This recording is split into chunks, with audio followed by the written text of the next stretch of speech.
Hey, it's me, Vicky Marie. Good morning, good afternoon, good evening, wherever you are in this crazy world we're living in. So, I've just got a little bit of time to come on and update you on the Preston Davey trial. This is the trial that we've been following, isn't it? Of the two monster dads. And the more I watch of this trial, the more I'm pretty convinced that these two are in it together. But anyway, you'll let me know what you think. I'm just going to say a quick thank you to everyone. Thank you for liking. Thank you for watching. Thank you for subscribing. Thank you for caring about this beautiful little baby boy who was so terribly let down, really, by everyone, wasn't he? His biological parents, the social services, these two horrible men that adopted him, or were going through the process of adoption. And in only 4 weeks in their care, he sustained over 40 injuries, and actually it all culminated in a horrible, well, what the prosecution are claiming is a horrible attack on him that culminated in him having to be rushed to hospital. Well, they couldn't. I say they couldn't save him. I think he was definitely already dead when they took him to hospital. That's what the prosecution's trying to insinuate anyway. So we've been following the trial, and yesterday, oh gosh, it was a very long day of evidence yesterday. I think to make up for the days off they had over the bank holiday. And yesterday we'd got to the point where Jamie Varley was explaining about Free Willy time. So let's just have a look at some of the. Let me say thank you as well to my members. I'm hoping to do a members live tonight. I'm going to see how it goes with this, because if this is going to be another mammoth day of evidence, I've only got an hour or so, or a bit more than an hour now, and so I'll come on tonight and give the rest of, because we didn't even finish off what was happening yesterday. So I'm going to start this video catching up with where we left off yesterday with Jamie Varley giving his evidence, and then it's carried on today. So if it's another bumper day, I won't have any voice left by the end of the day. So we've got, thing is, we have to just roll with it when it's trials and things like that, because that I'm covering, because you don't know what days they're going to sit, you don't know what breaks they're going to take, you don't know how much evidence is going to be presented. But yesterday was certainly a bumper day of evidence. So special thank you to my members, thank you to all of you who buy Ko-fis, etc. I just want to show, look, this is a new mug that I've got on my Ko-fi site. That's where the shop is for my merchandise. And this mug, it comes in all different colours, just to mention it.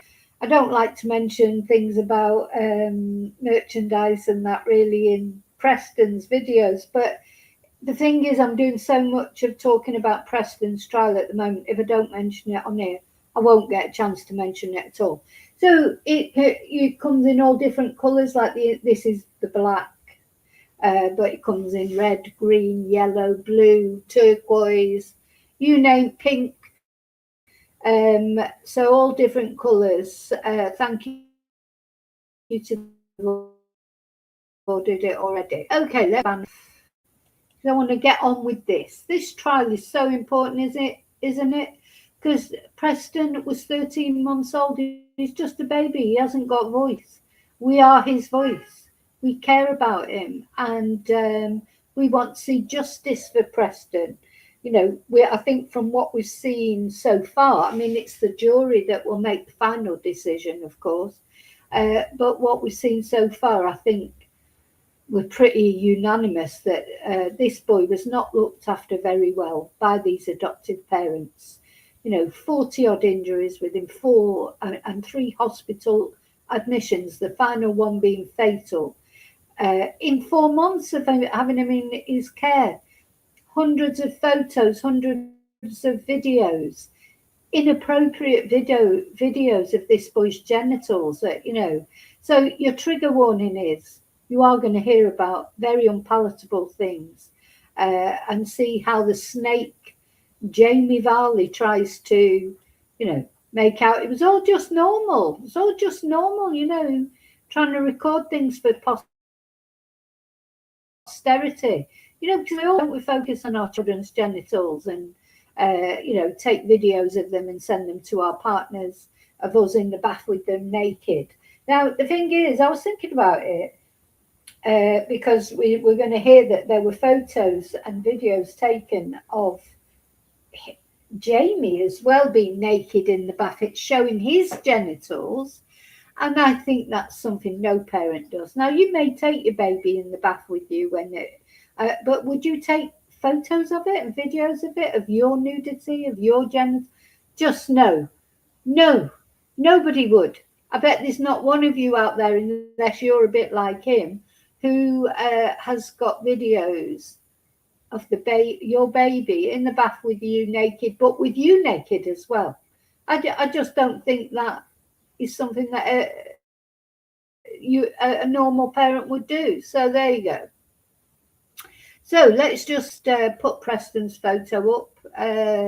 This is where I smile when I see this photo, because this is how I like to imagine this little one is out of all that shit that he had to deal with these two monsters. Jamie Varley, there he is when he was first questioned with the short dark hair. Now he's changed his image. So he hasn't losing a baby let him down, cramp his style, has he? He's changed his look completely. He and the other monster, John, they didn't see each other for 2 weeks after this terrible tragedy happened. But they're back together now. They got back together. So, that again makes me feel like they're both in it up to their necks together, because if this was my partner, and you found out all these things and you had known nothing about it and were completely innocent, you wouldn't be getting back together with them, would you? I don't think. I think these men are in it together. I think they've had plenty of time, because this happened in 2023.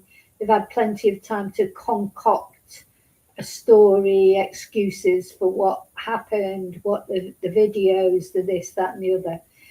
That's where I am now. Anyway, let me know where you are with this case. What's your thing? You might feel completely different. You might feel that they're innocent, or that John is innocent. We've all got our views, haven't we? Now, we are not the important ones that will make the decision to the men's future.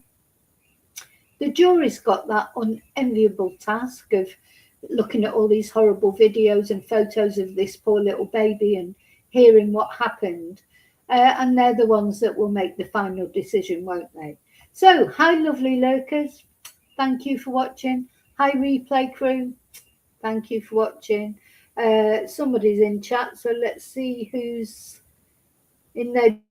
Julie. Hi, Julie. Hi, Kelly. Yep. Julie's in Spain like me. Very hot today, but I'm loving it, actually. I don't find it too hot yet.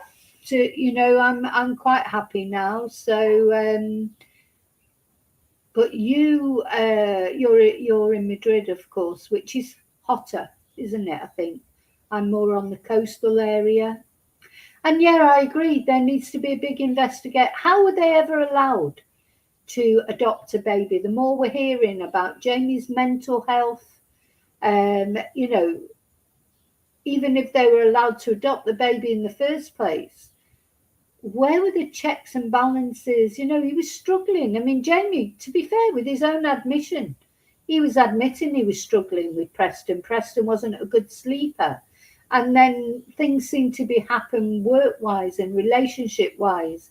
And I think you'll find in a minute that the prosecution are trying to say that Jamie Varley, he took out a lot of his frustrations on Preston. Preston was like a stress ball, wasn't he? It's like, oh yeah, I've got this baby, we'll take it out on this baby. In an sex way, also abusive way. This baby had all these injuries, fractured elbow, bruising at the back of the throat, injuries to his bottom. You name it, this baby had it. So in 4 months, I know I keep saying that, but it's true.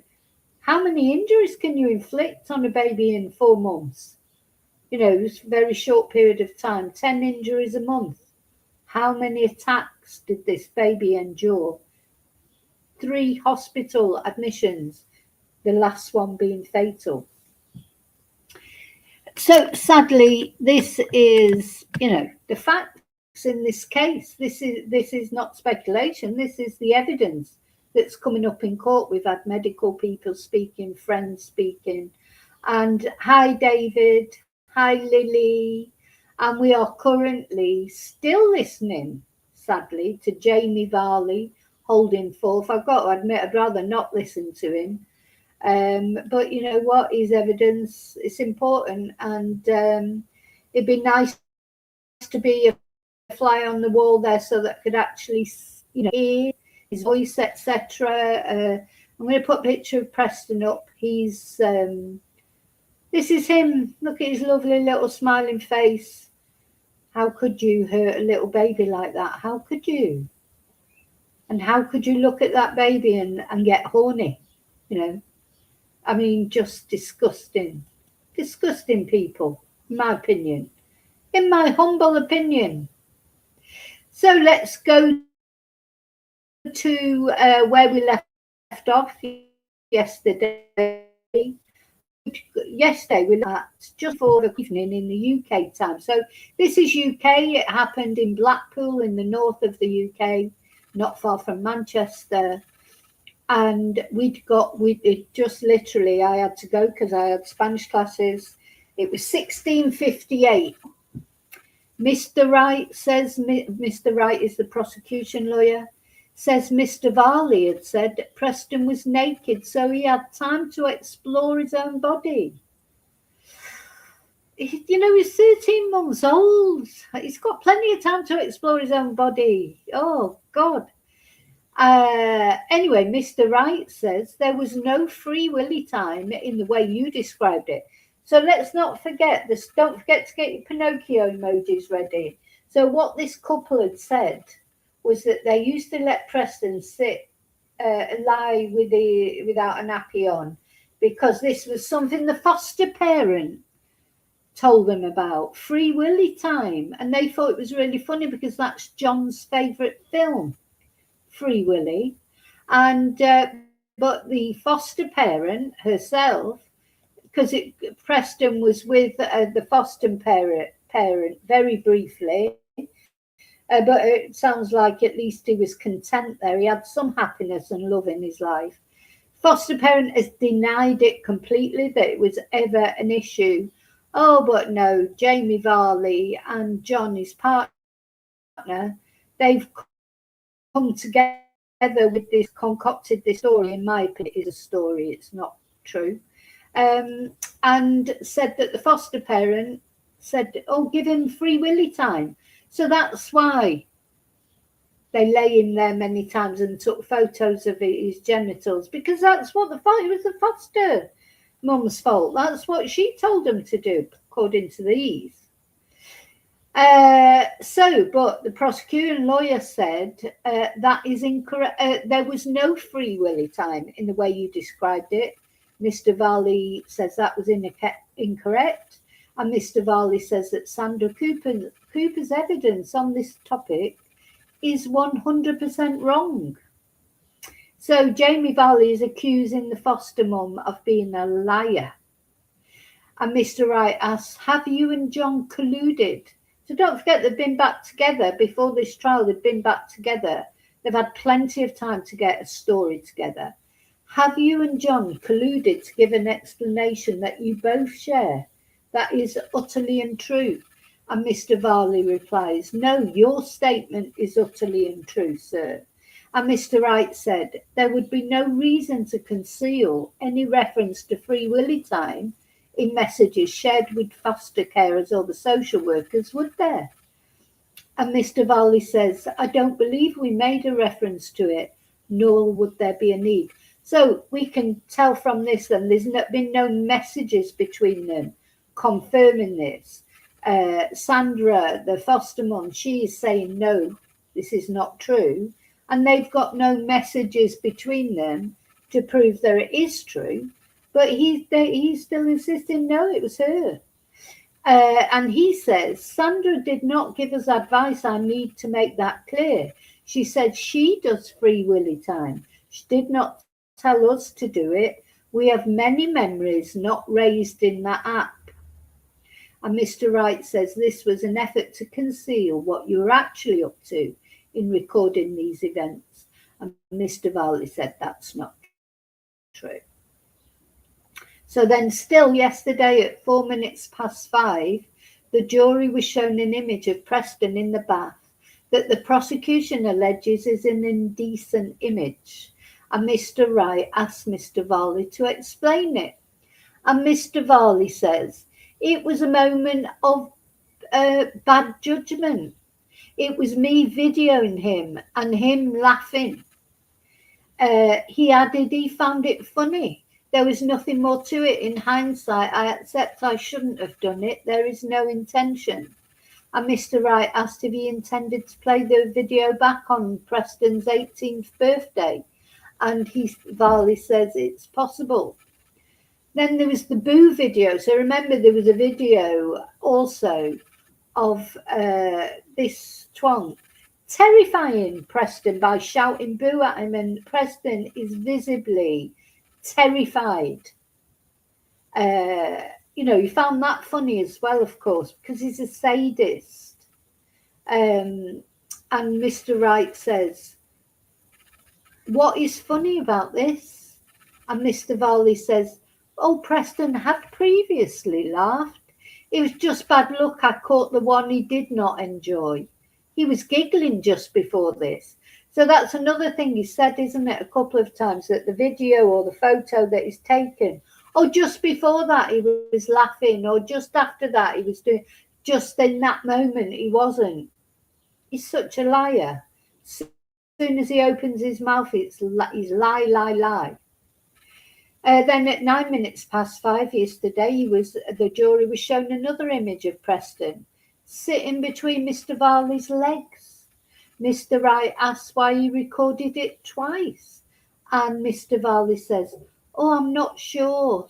I believe it was a broken down Snapchat as well, at nearly 40 years old, saved in a different section.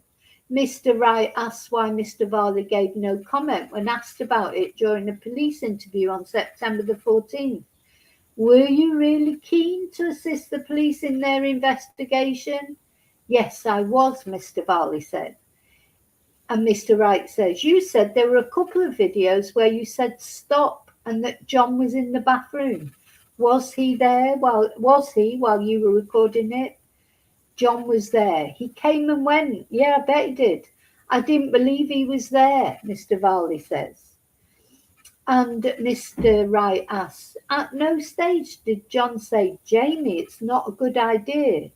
And then Mr. Varley says, oh, no, I don't believe he was there. I can't say. Can't remember. He's got the most convenient memory you've ever heard. He can't remember when it suits him. But other things, he remembers every detail. Why not show it to him, Mr. Wright asks. And Mr. Varley says he has hundreds of videos on his phone he has not shown him. No reason for that other than just not getting round to it, he says. Let's put a different picture up of this. Let's go back to one just. I don't really want to look at their faces, to be honest. Just make sure you're all okay in chat as well while I'm here.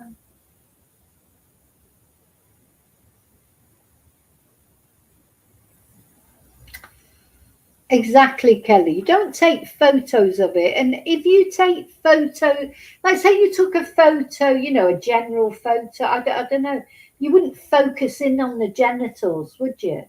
You might. I'm not saying it would never take a photo of your baby with nothing on. I'm sure, there'd be people that, but you don't, it's just a general, just like, the more I think, because of course, sometimes on the beach, maybe, when I took my son to the beach, maybe he had nothing on or whatever, but I didn't focus in on his genitals, I just don't understand how they can even try and say that photos that are specifically of his genitals are not photos of the baby in general having a nice time. They're focusing in on a certain aspect anyway. Then at 5:15 yesterday, so we're still in yesterday's evidence, Mr. Wright asked about 2 videos of Preston in the bath taken 10 seconds apart around 6 p.m. on April the 23rd. And he said, this child has been in the bath for an hour and 13 minutes. What? An hour and 13 minutes? And Mr. Wright says, he was your plaything. No, he was not, Mr. Varley says. Then Mr. Wright says Preston appears to be asleep at 1926, and the jury is shown a photo of Preston on his back. And Mr. Wright asks why Mr. Varley let go of Preston. I did not, Mr. Varley says. And Mr. Wright says that little lad is in distress and the bath water is far too deep. Did John say to you the water is deep? Don't let go of him. Why are your hands nowhere near him trying to save him? And Mr. Varley says, no, there's nothing going on here whatsoever. Now, of course, we can't see these photos, but the jury can see them. Then the jury is shown an image from April 25th, Preston lying on his back in the bath. And Mr. Wright, he liked leaving Preston lying on his back on his own in the bath, didn't he? Mr. Wright says John was not at home at this time.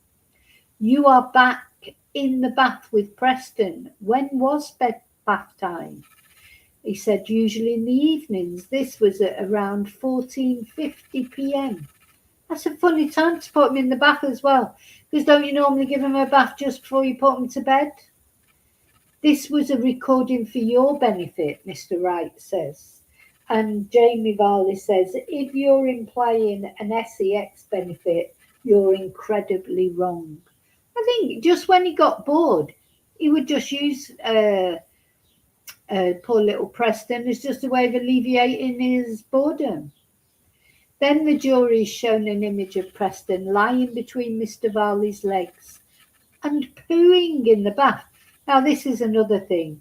I bet there's not one of you out there that have ever taken a video of your baby in a bath, like deliberately. I mean, if you had your baby in the bath and he decides to do a poo, which I can honestly say my son, that is something that never, ever, ever, ever happened. So I don't know how it could have happened. Did he just leave him there so long in that bath that poor little Preston just couldn't control himself any longer? I don't know. How do you end up taking it? And then if you saw your baby starting to do a poo, you'd be like, oh my God, get him out quick, get it sorted. He just left him there and videoed it. He's a sick man. I mean, really a sick man. And you know what? There are some people that do get off on that sort of thing. Anyway, I'm not going to go into that now. There's a very famous case in America, I think it was America, or it could have been Canada, of a guy into all this kind of thing. You can't believe it, can you? You just cannot believe that somebody would sit there and video that. Yeah, like you say, Kelly, it could happen. It could happen. But you would just rush straight away to get them out there and get it sorted. You wouldn't video it and, oh, look at this, how funny. He thought it was funny, obviously, because he's a very sick man. That's what I think he is, a sadist. I've said it right from the beginning. There's sadism involved here. He's enjoying Preston's discomfort. And apart from anything else, that is so unsanitary, isn't it? So babies that you're trying to keep sort of clean all the time so they don't pick up germs and get ill, and he just leaves him to shit himself in the bath and doesn't even, and just videos it, just thinks it's funny, doesn't, so I agree, Julie, I agree.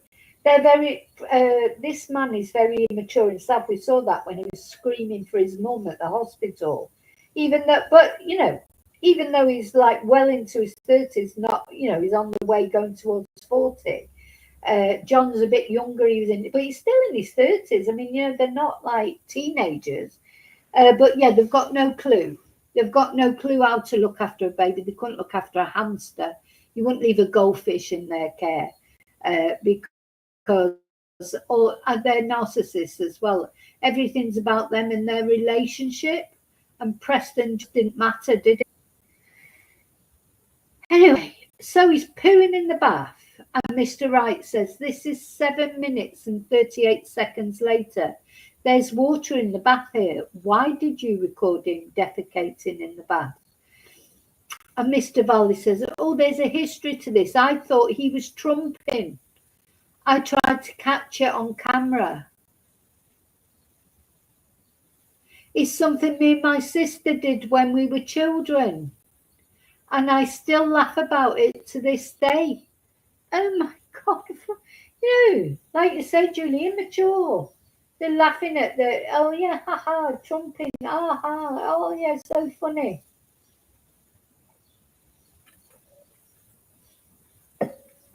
And the other thing to remember is he didn't say this at this interview.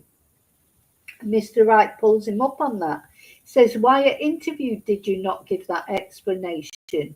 You said at interview, no comment. So he's had time to think of a story now. Why did you remain in the bath? Oh, and hold his legs up while he was having a poo. Oh my God. Oh my God. So it wasn't just that he was videoing him and he just did a poo spontaneously. What? And he was in the bath as well. What? Oh my God. Oh my God. What? He was in the bath as well. And he held his legs up while he was having a poo. So not only he didn't try and get him out, he held his legs up so he could get a better view of it. And you said no comment. You were asked if it was appropriate to continue filming, and you said yes. But you never provided any explanation. Oh my God. You thought it was appropriate to hold up Preston's legs so that he could get a good view with his camera of him pooing in the bath, and he was in the bath as well. So Mr. Valley says, I started to give an explanation, but I wasn't being listened to. Didn't. There was no point in me giving any further comments, so I elected not to explain. And Mr. Wright said, I suggest you were obsessed with this little boy in an sex nature. Mr. Wright says, and Mr. Valley says, you're wrong. Well, I don't know what the jury's making of all this, but anyway. Then, so it went on. God, it went on a long time yesterday. At 17:25, Mr. Wright says, this is the first of 33 images taken over 43 minutes and 18 seconds of Preston in the bath. 43 minutes in the bath. Would he be wrinkled? Wouldn't he? Poor little thing.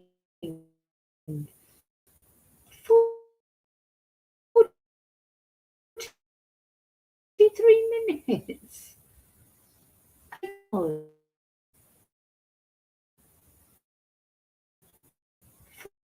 You bloody hell, you know what it's like if you're in a breeding, come out, you prune because you get wrinkles. So he asks why only, and Mr. Valley says, I couldn't show enough of him. The jury's then shown 2 images of Preston in the bath with a towel over him, and in one of the images his genitals are exposed. You say the difference in the two pictures is because Preston moved the towel. Oh, that's right. It said Preston moved the towel. I suggest that is quite the opposite. You moved the towel. That's not right, Mr. Varley says. You did share it with someone. Who was that? With John. There is no one else in the world that I trust other than John. Yeah, because they are literally the gruesome twosome, as very aptly described by one of my chatters. So they are like an unholy alliance, aren't they? John and Jamie, they're like, they're like peas in a pod, aren't they? Why send it? Why not select another image? Mr. Wright says. And Mr. Varley says, I believe it to be a video. Then, at 1731, Mr. Wright says, there were elements of this boy's life where you were pursuing your own amusement. 6 days later, a 999 and 111 call, and you were heard saying, put it down. So do you remember we did listen to that? It was right in the beginning. He's saying, put it down, and John is ringing the... but John did put it down, and the emergency services had to ring them back. So it says on the log that there were breathing difficulties with Preston from May the 11th. He was panting like a dog and worsening in the last hour. Do you disagree with that? And Mr. Varley says, I disagree with breathing difficulties. His chest was rattling and husky. And the following day, not a word of this to the health visitor, Mr. Wright says. And he says, oh, they were extremely late and in a rush to get off. Oh my God, so now it's the health visitor's fault. Because they arrived late and then they were in a rush to get off, so he didn't think he had time to mention it. He just throws everybody else under the bus, doesn't he? And then he was asked, how did Preston get the marks to his right and left arm? And he said, I can only relate it to an event when he fell out of his high chair and John caught him. So this is originally it said it had happened when he was putting him in the car seat. He could have been playing, but I'm doubtful. So they've had time, haven't they, to get a story together. Referring to an image of Preston in a paddling pool, Mr. Wright asked, how did he get the collection of bruises on his head? A collection of bruises? I don't know, Mr. Varley says, but I know it wasn't caused through John and I. But he doesn't know what caused it. And in fact, he never noticed them. He said, hasn't he, several times, oh, I didn't see those bruises. So a video of Preston on a playmat taken on May 19th is played to court. At the start, John is heard saying, oh, he's getting fed up now. And Mr. Wright says, did you pick him up, dress him, care for him in a different way? And Mr. Varley says, no, I don't believe I did. John is talking about the activity I was doing with him. Mr. Wright says Preston is still naked and on the playmat 25 minutes later. For whose amusement was this? Mr. Wright asks, and Mr. Varley replies, no amusement in the care we offered our son. Gosh, so John has even said to him, he's getting fed up, and 25 minutes later he's still there in that uncomfortable. Aye. Then Mr. Wright says Mr. Varley said in a text message he hadn't been in a great space and he'd struggled while John was out working. Now, this is the crux of it. When John went to work, this man didn't like being left home with the baby. He didn't, he was worrying what John was up to. He got paranoid about John being at work, talking to his colleagues. And look what he says here. It can be difficult when you're on your own. That's parenting. Wasn't fucking on his own. Sorry, excuse my French. I've been a single parent. I know what it's like to literally be on your own, because I lived up in Reading and my family lived in Manchester. I know what it's like to have no help whatsoever and work at the same time, here in Spain as well. He says he's on his own. He had his mum just up the road. He was round at his mum's every day. He had other family. And John was coming home at night, you know what I mean? He was going to work, but he had somebody else to help him. He had the health visitors, he had the social workers, he had his friends. Difficult when you're on your own. Do you know, honestly, it drives me mad. Just people having a child. You had a choice. I'm talking to Jamie here now. He had a choice. He volunteered to have this child. He wanted this child. He chose this child. And then all he's done is whinged about how difficult it is when you're on your own. But of course, he's not on his own.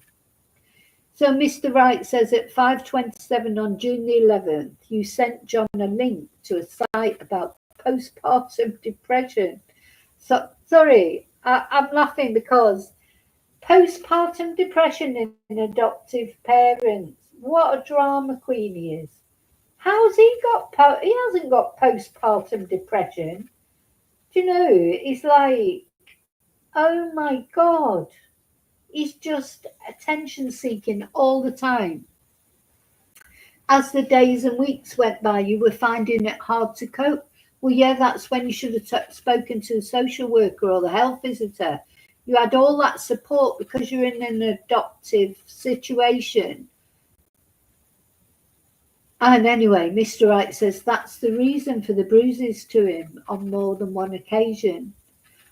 And Mr. Varley says, oh, we had porcelain tiles in the kitchen.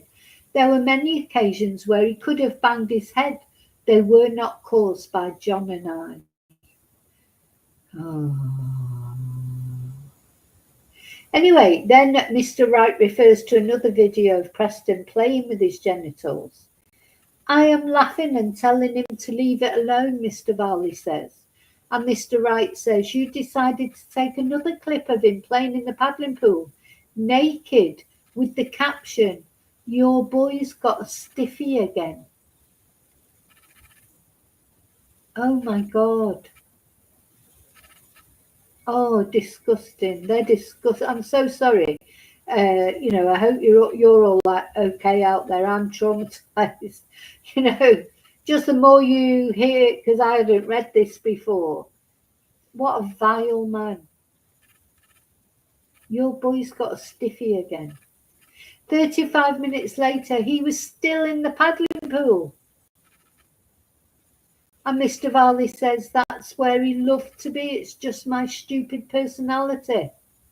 Well, I agree with the stupid. I don't agree with personality. Mr. Wright says the same day at 16:22, you said your son needs to eat with us, John, otherwise it gets too late. Mr. MF gets home that afternoon and there's more Free Willy time. Why?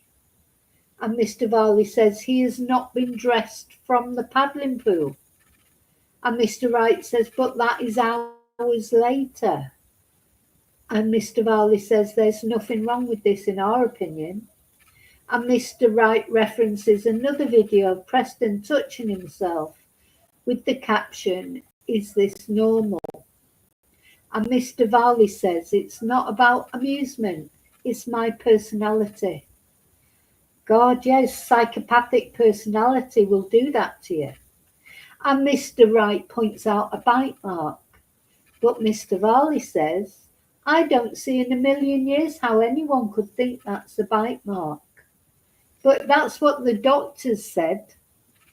You were abusing this boy, Mr. Wright says, and Mr. Varley says, we were not. He was in a safe and loving home. He wasn't in a safe and loving home, Jamie. He wasn't. 41 injuries, 3 hospital admissions.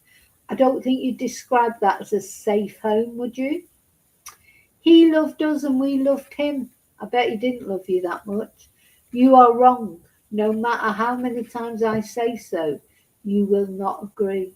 What a vile man. Anyway, then at 10 to 6 or 17:48 yesterday, we're still on yesterday. So they carried on quite a long time, didn't they? Mr. Wright asked if Mr. Varley resented that John was away in London the day before his birthday. Did you take out your frustration on Preston? I think that's exactly what happened. So he says, no, absolutely not. But then Mr. Wright brings up a message he sent to him. John's flight was delayed, and you said that's your fucking fault. Now fuck off. So it sounds to me that he was resentful, don't you think? But no, he won't admit it. I did not resent him being away. I just knew this would happen.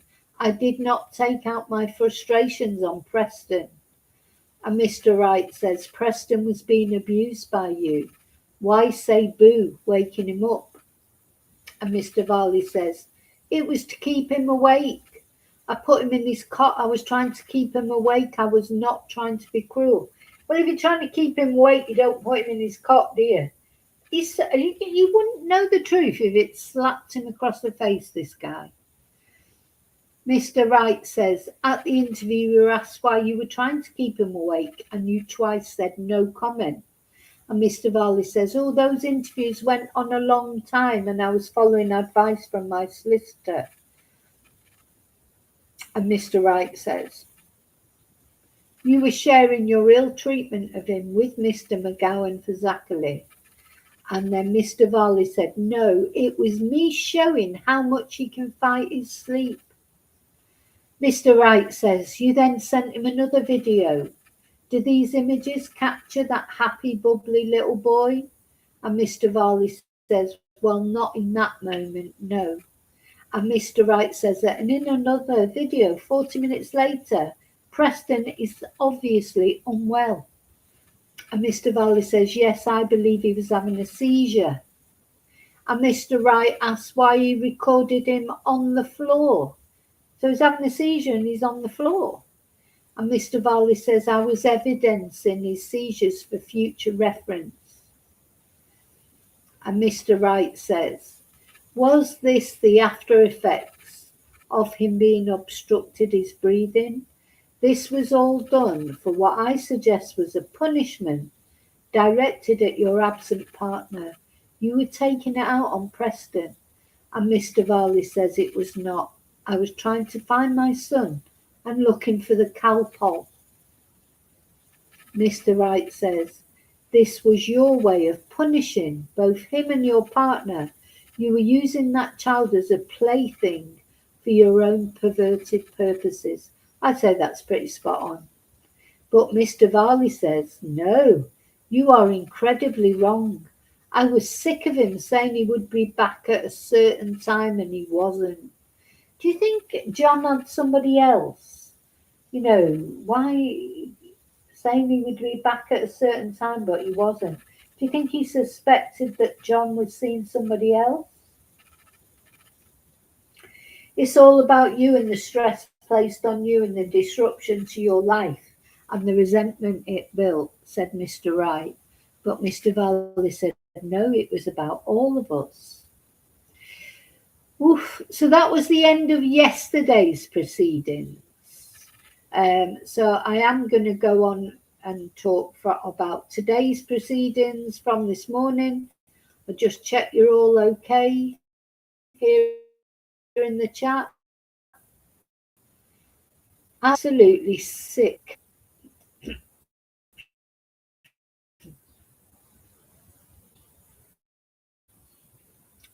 Agree, Kelly. I think he might have thought John was seeing somebody else because quite often John seemed to be with a colleague and then he missed his flight. But did he though? You know, he probably couldn't bear being around this Jamie one. You know, he's probably glad to get away from him, to be honest. But anyway, yeah, I'm still not sure. I'm not 100. So, of course, this is John. He was working. He had this sales job where he was away a lot and he worked away a lot. But they are together again now. They are back together. They are a couple. So, what's the truth? Does John know? What did Jamie get angry with? I mean, he looks like someone who's throw hissy fits, and he's a drama queen, isn't he? We've seen that. He was at the A&E screaming for his mum and saying, "I effing killed him. I'm going to hell." That's probably the only true things that this man has even ever said about this case. You did kill him, and you are effing going to hell. And then he started crying for his mum, didn't he? So, this is a 30-odd-year-old man crying for his mum at the A&E. Yeah. So, he isn't shorten in the world, is he? And Preston definitely cracked there. Okay, so this morning at 10:27, it resumed and cross-examination continued, and Mr. Wright suggested that Mr. Varley was becoming increasingly frustrated with his domestic situation as time went by. And he asked Mr. Varley, does he remember Dr. Gifford, a female doctor, who testified early on in the trial? And she said that some of the photos of Preston, where he looked absolutely terrified, like when Varley went boo and like tried to scare him, Dr. Gifford referred to that as frozen watchfulness, which is a child being expressionless or resigned to events. But Mr. Varley says he doesn't remember her saying that. And Mr. Wright asks if he witnessed Preston having that expression of being resigned. The spinning cup, for example, remember he put him on the spinning cup and just kept speeding it up till in the end Preston practically was unconscious. So he says he didn't look like he was enjoying it, did he? And Mr. Varley says no, he didn't in that particular moment. Also, once again, he's just caught on video the wrong moment. He was enjoying it, according to him, all the rest of the time. But that one moment when he filmed him, he did look uncomfortable. But, but he was laughing and giggling all the rest of the time, according to this idiot. Mr. Wright now asks about a video from June the 23rd. This was another one, wasn't it? Let's twist again. And he was like yanking him vigorously. And the prosecutor said the movements were very vigorous. But Mr. Varley says again, this is his stock answer, isn't it? At that moment in the video, it doesn't capture the happiness. But that was a very happy morning, but it just happened to catch the unhappy bit. He disagrees that Preston was not happy that day. And Mr. Wright asks if it was a particularly happy morning that stuck in his mind. And if it was a happy morning that stuck in his mind, and Mr. Varley says a lot of the memories do, but sadly not the ones he actually captured on video. He's like, how can I explain it? So it's like, when you do, you get bored and, I don't know, you just do daft things sometimes to alleviate your boredom. I don't know, but not that I ever get bored. To be honest, I never get bored, but I suppose some people do. Just weird, isn't it, that the only photos and videos that he captured of Preston, he wasn't happy. He was looking distressed. But all the rest of the time, before the video started and after it finished, he was happy. He just didn't manage to capture that on camera. Strange, isn't it? So Mr. Wright suggests that happiness didn't last all day, but Mr. Varley disagrees. The jury was shown text messages from Mr. Varley to Gawain for Zachary later that afternoon. And look, this message, right, if I was to show you this on the, in fact I will, I'm going to share, because I'm on the Manchester Evening News sort of live updates. and he sent John a message, a really angry message. So he obviously was angry. Point in saying he wasn't, because they have got the messages there. Let's see, I don't know how well you be able to see it, but I'll read it to you and show it on here as well. Now, you know, someone sends you a text message and they go to capitals deliberately. It's like shouting at someone, isn't it? I hate it when people use capitals, because it is like shouty text, isn't it? If you send someone a text with "where are you," like in capitals, you're shouting at them, aren't you? That's the equivalent of shouting as far as WhatsApp's concerned. And, you know, it comes over that way. And this is what he said. So, Mr. Wright suggests that happiness didn't last all day, but Varley disagrees. And then the jury has shown text messages. At 3:15, Mr. Varley wrote, "I'm waiting," in capital letters. "I've been sat here for half an hour. Elijah crying, so annoying." But Mr. Varley denies he was frustrated. Well, you know, that is a plain lie, isn't it? That is a plain lie. Why does he say he wasn't frustrated?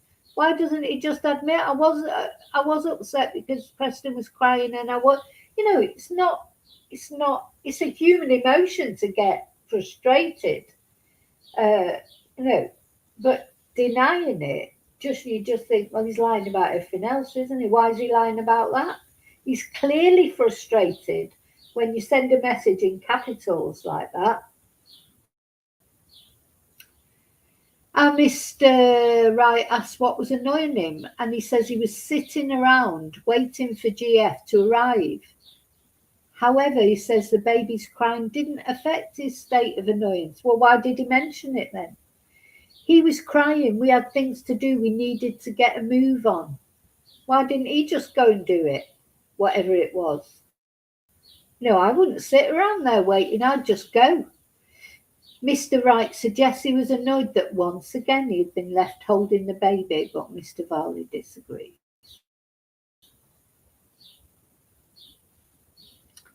Then the jury is shown a text message saying, "I just struggle with little one. Oh, I hate it when he calls him that." Text messages to a work colleague are now being shown from the same day, in which the colleague asks how they are. And Mr. Varley replies, "Oh, not too bad. I'm not too good at the moment, to be honest."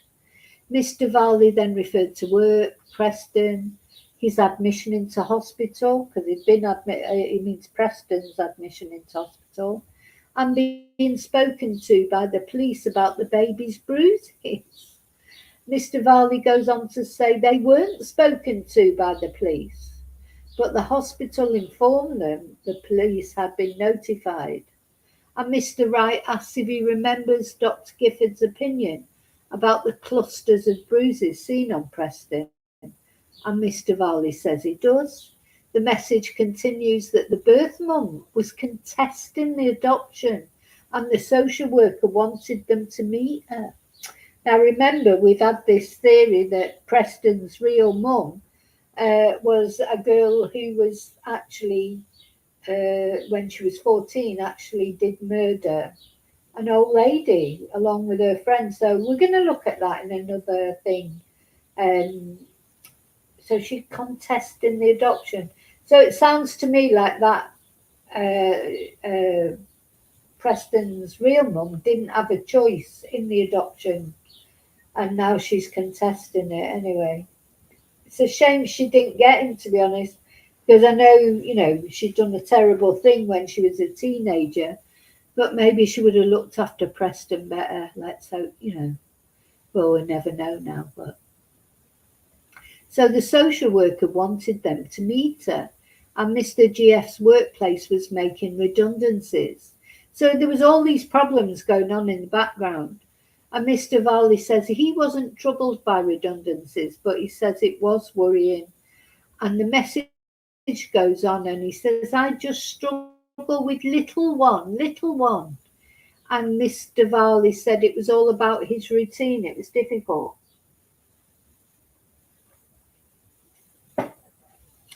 So the message goes on. The message says, it's just made me feel anxious and a little depressed. I'm not going to lie. I felt feelings and thoughts of not wanting to be here anymore. So I'm just concentrating on getting better before things get worse. And Mr. Wright suggests that things did get worse for Preston. Yeah, took it out on Preston. And Mr. Varley replies his health did get worse, but that was not down to anything we were doing. He confirms that he and GF had been bickering at the time. He agrees that all new parents would find it difficult to implement a routine with a baby, and he disagrees he was frustrated with issues at work. Yeah, read that. Then he says Mr. Varley was now shown a photo of Preston in a hot tub with Mr. Varley 3 days later. Bloody hell, it's wonder he didn't leave him in there for 14 minutes on his own as well. And Mr. Wright asks if he can see bruises on Preston's forehead. But Mr. Varley says he can't. Mr. Wright now asks him to compare that photo to some pictures taken the following day on June 29th, where Preston has a number of bruises on his forehead, and asks how he got the bruises. I don't recall every bruise, sir, he replies. The next evening, June 30th, Preston was taken to the hospital. Earlier that day, he'd been seen at an eye clinic about his squat. The ophthalmologist said that Preston was in good health at that appointment. However, when Preston attended hospital in the evening, he had shortness of breath and a rash, which was reported to have developed the previous night. However, Mr. Varley says it's incorrect that the rash had developed the night before and worsened throughout the day, as is reported in the hospital notes. Mr. Varley says Preston was not in his care that afternoon, that they both took Preston to hospital, and whoever made the notes has written it down wrong. Oh my God, whoever made the notes has written it down wrong. The foster parent is wrong in what she says. The social worker that came round, the health visitor, was in a rush, so it was her fault or his fault, that he couldn't tell them about the bruises, blah, blah, blah. It's everybody else's fault except his. Yeah, so whoever wrote the notes, they've written it down wrong. And Mr. Varley says he does not disagree that the rash had got worse, just that he had not had it overnight. He says he was at home that morning and didn't notice anything unusual. And then Preston was taken to the eye clinic by both adopted parents, and he was said to be in good health. And Mr. Varley says, I would recall he was in good health, but this doctor would not have known about the rash if it was under his clothes, and neither would we at the time. However, he agrees he did not see any signs that Preston had been unwell that morning. So Mr. Wright asked Mr. Varley if he remembers Preston had had diarrhea for 3 days, and the defendant says there were times when he had diarrhea, but he does not remember specifics. He also says Preston was off his food at the hospital, but doesn't recall if he was earlier that day. Mr. Wright says they wouldn't be telling the ophthalmologist Preston was in good health if he wasn't. And Mr. Varley says he doesn't believe that runny stools would mean he wasn't in good health. Physically, there were no concerns. And he says the hospital record, which states Dad says Preston is off his food, was correct. Oh, they got it right that time. And Mr. Wright says, was it something that happened that day concerning his breathing? And Mr. Varley says, sorry, I didn't realise that was a question. That is not correct. And Mr. Wright says it was phrased as a question, inviting an answer. And Mr. Varley says, sorry, that was my misunderstanding. I'll just make sure you're all right in chat. I have to come back every now and again. Yeah, you're okay. Probably just trying to digest all this. So then Mr. Wright referred to Mr. Varley's police interview when he was asked about the hospital visit, and when he responded no comment, and he says he was following the advice of his legal team. But Mr. Wright suggests he was somewhat selective in the questions he answered.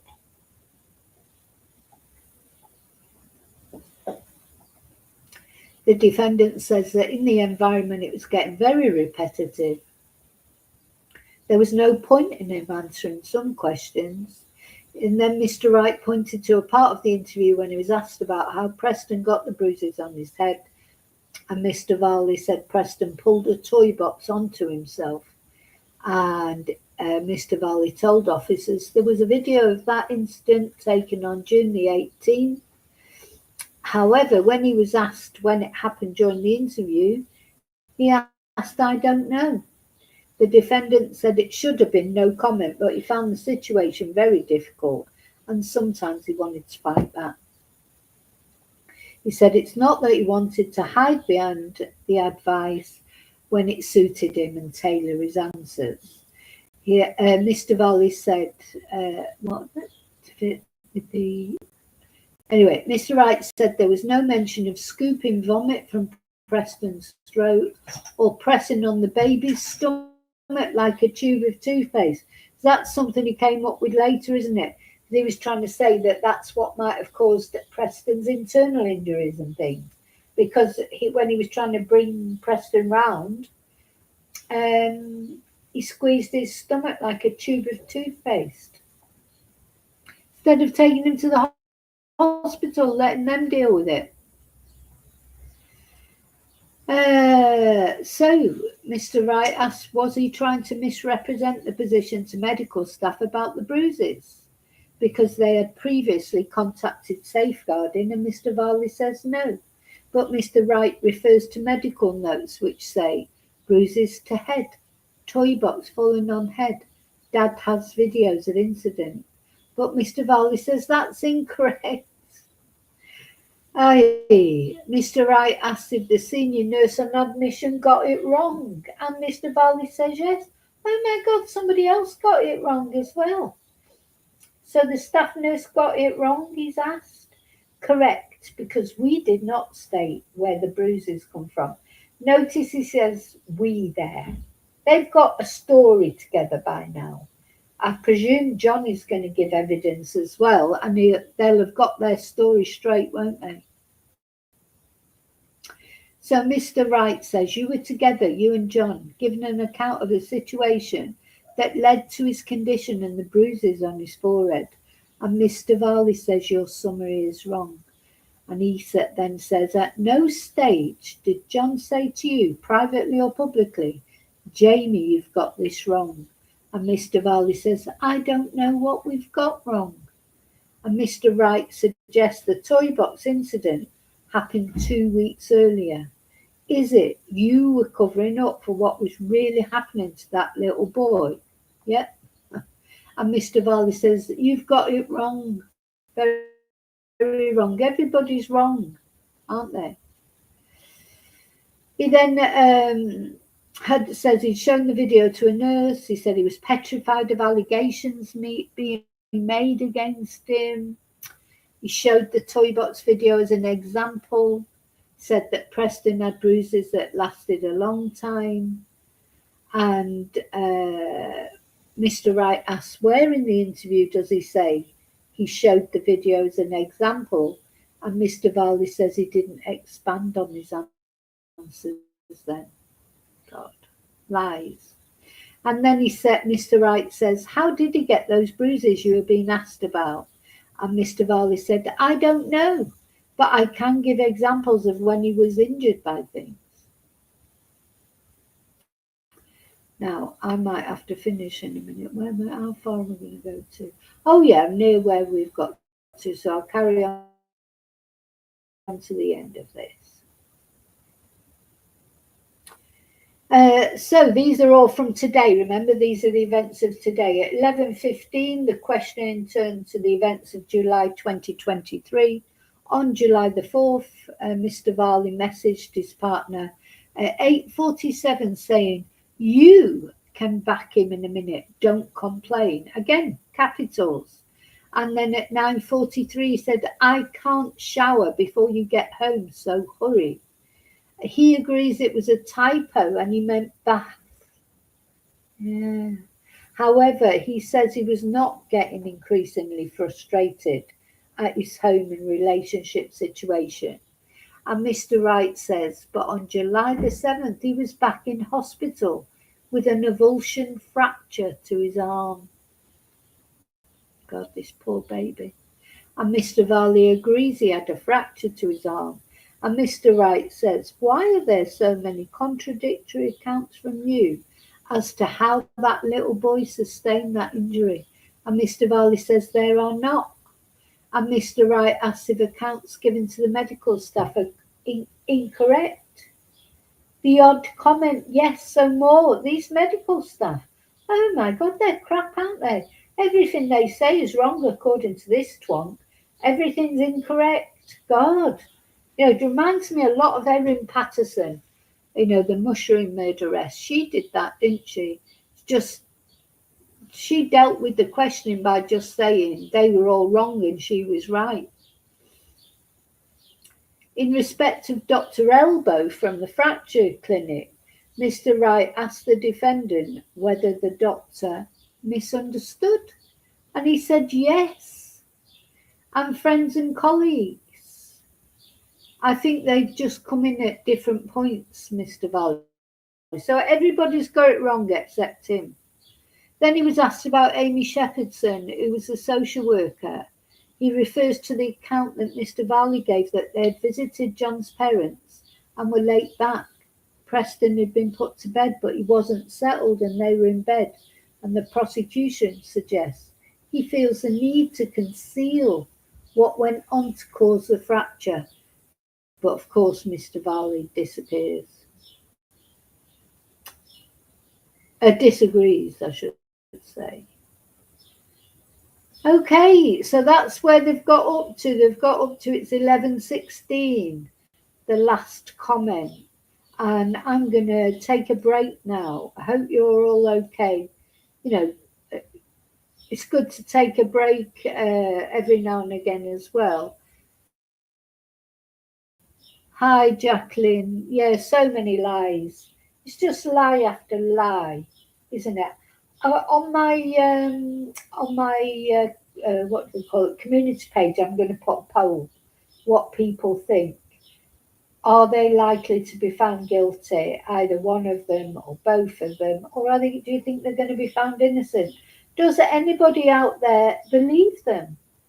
Well, we haven't heard what John's got to say yet, but John's going to say exactly what Jamie said, because in this time that they've got back together and they've been living together, waiting for the trial, etc.,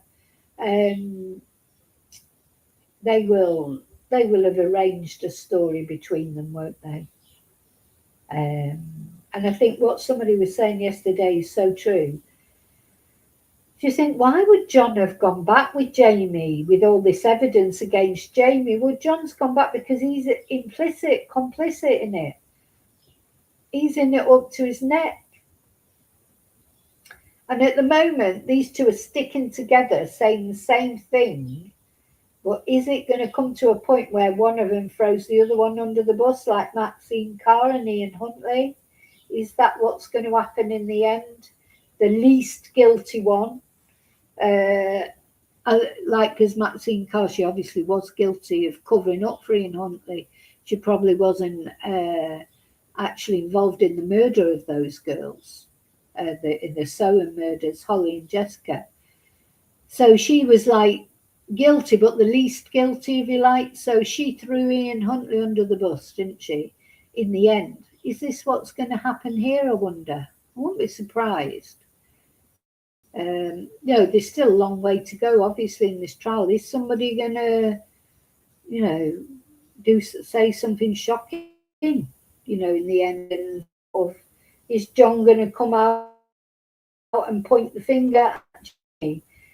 Because the problem is, at the moment, he wanted to because he's as well. So then Jamie will just turn on him. Once these two queens as a hissy fit and turns on the other one, there'll be no holds barred, will there? Both go down. So they're sticking to their stories, hoping, you know, that they don't get the force of the law thrown at them. And that depends on how the jury is. But yeah, I'm going to put a poll on community to see what people think the verdict is and if they're telling the truth, etc. But I'm going to stop there. I will be now. Yeah, as I say, it's supposed to be members' like tonight. I come back and do this because I do want to. This trial is it all. Just see how it pans out. You know, I may do this in the morning. I don't know if there's going to be more coverage tomorrow. I have got more time tomorrow, though. I've got a lot of painting to do, but I want to stick with this. I want, you know, I want justice for Preston, even though it's unpalatable and nice to go over it again. And remembrance, have a look at him again. One thing that I don't get fed up with at all is looking at this little boy's beautiful face. I mean, it's terrible tragedy that he isn't getting a chance, you know, to live out his life. But look, he's so beautiful. I just, what a twat. How could he hurt this little boy? You know, and deliberately, you know, not an accidentally, letting him poo in the bath and holding his legs up so that his partner can see it. What is that about? You know, that's just disgusting. These are sick individuals. And I'll tell you what, I think when this trial is finished, one way or another, things are going to come out that we're not allowed to know about at the moment because they want a free and fair trial. For, you know, because they want this trial to go, the prosecutors want this trial to go, you know, without a glitch, if you like. They want to present their evidence. But I bet there's things that might come out that might have been not allowed to be talked about in case they were prejudicial to the trial. Look at his little face, bless him. Anyway, so I'll see you really soon in the next video. Please subscribe, it's completely free. Please press like, please share the video. And don't forget to press the notification bell. That's the notifications of updates as and when I do them. But yeah, and take care, and I'll see you really soon. Very soon. And until then, may your God go with you always. It does seem overwhelming, the evidence, but we'll see. Thank you. Bye.